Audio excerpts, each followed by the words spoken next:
मीठे मीठे बातें करिया रे बीएचयू से चलता दवाइया रे बीएचयू से चलता दवाइया रे दिनों में लागता हूँ भैया रे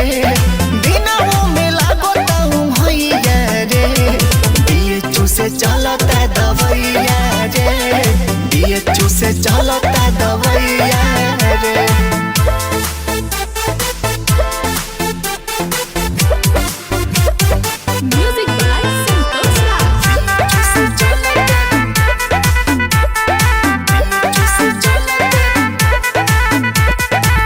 जाई के आरा करो एक सारा रोग नहीं कोनो धराई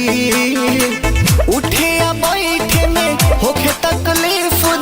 रद से बानी पगलाई रद से बानी पगलाई जाई के आरा करो एक सारा रोग नहीं कोनो धराई उठे या बैठे में होखे तकलीफ